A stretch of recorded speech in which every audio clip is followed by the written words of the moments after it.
ដោយសារមានម៉ាក់ប៉ាជាច្រើននៅពេលដែលគាត់ comment 20ឬក៏គាត់ឆាត20គាត់តែងតែមានចម្ងល់មួយចំនួនអញ្ចឹងអ្នកគ្រូចង់ឆ្លើយវាជារួមតែម្ដងទៅដើម្បីឲ្យម៉ាក់ប៉ាដទៃផ្សេងទៀតក៏គាត់បានដឹងឮពីបញ្ហាតាក់ទងជាមួយនឹងកូនដែលមានបញ្ហាពិបាកបាត់ជើងណាគាត់តែងតែមានចម្ងល់សួរថាអ្នកគ្រូបើសិនជាញ៉ាំកាមីរបស់អ្នកគ្រូហើយតើបញ្ហាគ្រានឹងជាហើយលប់ឡើងវិញអត់ឈប់ញ៉ាំទៅវាលប់ឡើងវិញអត់មុននឹងឆ្លើយទៅដល់សំណួរហ្នឹងនាងខ្ញុំចង់សួរត្រឡប់ទៅម៉ាក់ប៉ាវិញថាតើមួយឆ្នាំទៅមួយឆ្នាំមួយជីវិតរបស់យើងឧទាហរណ៍ថាយើងកើតបាន20ឆ្នាំ30ឆ្នាំហើយតើយើងកើតផ្ដាសាយហ្នឹងតែម្ដងហ្នឹងមែនទេហើយយើងលែងកើតរហូតឬក៏យ៉ាងម៉េចឬក៏យើងអាសាផ្ដាសាយឬក៏អូខ្ញុំមួយឆ្នាំផ្ដាសាយម្ដងឬក៏អូខ្ញុំផ្ដាសាយគឺមានពេលមានវេលាពេលរដូវដែលធ្លាក់ខ្យល់ពេលដែលណាខ្ញុំអត់សូវបានសម្រាប់បានគ្រប់គ្រាន់ហូបមិនបានគ្រប់គ្រាន់ក៏ខ្ញុំចាប់ផ្ដើមមានបញ្ហាផ្ដាសាយតើអ្នកទាំងអស់គ្នាជួបនឹងស្ថានភាពមួយណានេះខ្ញុំជឿជាក់ថាច្បាស់ជាអ្នកទាំងអស់គ្នាជួបនឹងស្ថានភាពដតៃទាំងអស់ក្រៅពីតែមួយឯងមកជីវិតនឹងផ្ដាសាយតែម្ដង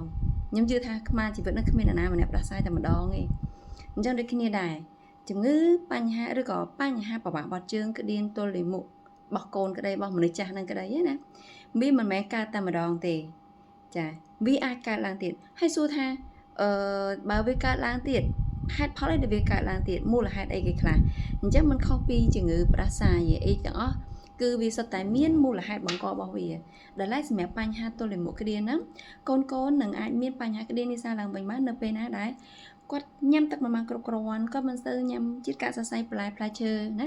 បន្លែល្អជាងផ្លែឈើបញ្ជាក់ណាគឺជាតិកាកសរសៃបន្លែញ៉ាំមិនបានគ្រប់គ្រាន់មិនសមាមាត្រមិនគ្រប់ទៅនឹងសមាមាត្រប្រហាក់ប្រហែលនឹង30%នៃរបបអាហារជាទូទៅជារួមប្រចាំថ្ងៃហើយនឹងជាទៀងទាត់ជារៀងរាល់ថ្ងៃចានឹងពីណាទី3តើតើមុននឹងត្រឡប់ការបត់ជើងមកគាត់ឧទាហរណ៍ថាគាត់បត់ជើងមកបានបត់ជើងស្រួលហើយក៏ប៉ុន្តែគាត់ស្រាប់តែមានត្រឡប់ខ្ទប់ត្បៀកឡើងវិញឧទាហរណ៍ថាគាត់ស្រាប់តែបានហ្គេមអីមួយឬក៏គាត់វក់លេងជាមួយបងប្អូនរបស់គាត់លបែងហ្គេមណាមួយឧទាហរណ៍លេងបិទពួនអីចឹងទៅណាស្រាប់តែពេលរៀងជក់សារហ្នឹងដល់ពេលស្រាប់ហើយគាត់ឈឺពោះចង់ឲ្យទៅបន្ទប់ទឹកចង់ឈឺបាត់ជើងប៉ុន្តែដោយសារតែការវក់លេងហ្នឹងបានអស់បន្លាយពេលគាត់មិនឲ្យទៅបត់ជើងទេមិនឲ្យទៅប្រគុណទេគាត់ខ្ទប់ត្បៀតគាត់ធំ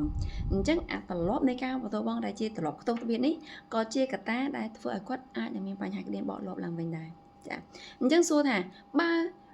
បញ្ហាក្តៀនវានៅតែអាចកើតមានបានវិញអញ្ចឹងជាអ្នកគ្រូបង្កើតប្រវត្តិកាមីមកព្យាបាលជានឹងជាអ្មិចអ្វីដែលអ្នកគ្រូចង់បញ្ជាក់ចំណុចហ្នឹងបែបហ្នឹងគឺទាញដូចជារឿងផ្លាស់សាយអញ្ចឹងចំណុចទី1ចំណុចទី2អ្នកគ្រូចង់លើកអំពីមូលហេតុនេះឡើងវិញ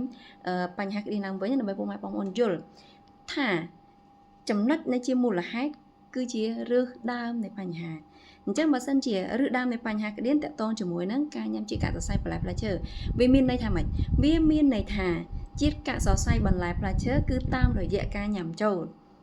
សំបីតទឹកក៏អញ្ចឹងដែរមិនអញ្ចឹងបងប្អូនបើបងប្អូនអត់ញ៉ាំទឹកឯងវាទឹកណាអាចជប់នៅក្នុងខ្លួនយើងអត់បានទេ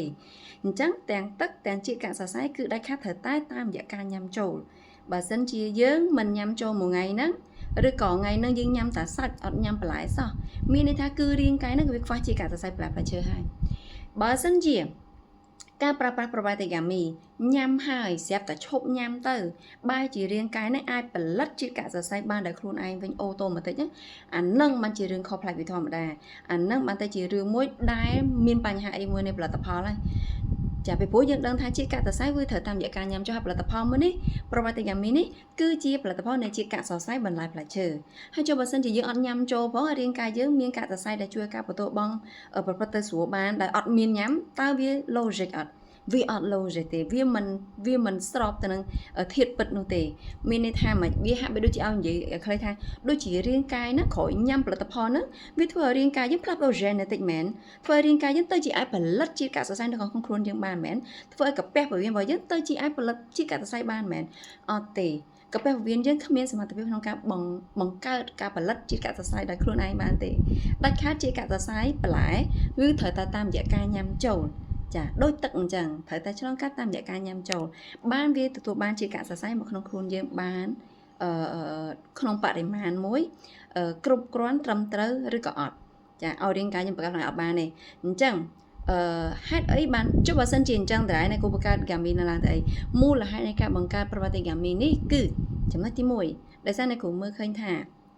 អ្នកជំងឺភាគច្រើនជាពិសេសកូនតូចៗហ្នឹងគឺគាត់មានបញ្ហាទៅនឹងការពាក់ព័ន្ធទៅនឹងការញ៉ាំជាតិកាកសរសៃបន្លែហ្នឹងឯងភាគច្រើនគឺឮពីម៉ាក់មកនិយាយហ្មងថាកូនគាត់អត់ចេះញ៉ាំបន្លែទេអត់ចូលចិត្តញ៉ាំបន្លែទេមិនបាច់ញ៉ាំអីច្រើនទេតែខ្លឹកខ្ទឹមមួយក៏ឆ្កឹះចោលដែរអញ្ចឹងមានន័យថានៅក្នុងកំឡុងពេលដែលគាត់មិនព្រមញ៉ាំបន្លែផ្លែឈើសោះសម្រាប់អូនមួយចំនួនដែលគាត់នៅតែមិនព្រមញ៉ាំបន្លែផ្លែឈើទោះបីជាម៉ាក់ប៉ាព្យាយាមកែច្នៃបន្លែមិនក៏ដោយហ្នឹងណាគឺម៉ាក់ប៉ាអាចមានទម្រង់ជាតិកាកសរសៃមួយដែលអាចជំនួសចាឲ្យកូនទទួលបានជាតិកាកសរសៃក្នុងបរិមាណគ្រប់គ្រាន់ជាទៀងទាត់ជារៀងរាល់ថ្ងៃដដែលដើម្បីធានាបានថាគាត់ទទួលបានជាតិកាកសរសៃគ្រប់គ្រាន់ដើម្បីកុំឲ្យគាត់មានបញ្ហាក្តៀនហ្នឹងបកកើតឡើងវិញចាគឺគោលបំណងធំរឿងហ្នឹងឯងប៉ុន្តែដល់ពេលកាលណាគាត់ញ៉ាំទៅក៏បានបត់ជើងស្រួលហើយម៉ាក់ប៉ាអាចបញ្ឈប់ឲ្យគាត់ញ៉ាំពេលណាក៏បានដែរជាពិសេសពេលដែលអូនគាត់ព្រមញ៉ាំបន្លែផ្លែឈើវិញគាត់ព្រមញ៉ាំជាតិកាកសរសៃចូលវិញឬក៏គាត់ញ៉ាំហើយញ៉ាំបានគ្រប់គ្រាន់ហើយអញ្ចឹងមិនចាំបាច់ញ៉ាំហ្គាមីក៏បានដែរប៉ុន្តែបើសិនជាក្នុងករណីគាត់នៅតែមិនព្រមញ៉ាំឬក៏គាត់ញ៉ាំដែរតែគាត់ញ៉ាំមិនគ្រប់សមាមាត្រ 30% ជាទៀងទាត់អូខេម៉ាក់ប៉ាមានប្រវត្តិហ្គាមីនេះសម្រាប់ទៅជំនួសចាក្នុងកំឡុងពេលហ្នឹងដែលអត់បារម្ភខ្លាចថាអូយកូនញ៉ាំអត់គ្រប់ជាតិកាកសរសៃទេកូននឹងរើសក្តៀនឡើងវិញចឹងអត់ភ័យអត់ព្រួយទេមានអង្គរៈតាមជំនួយជួយការពារឯងចាអរគុណ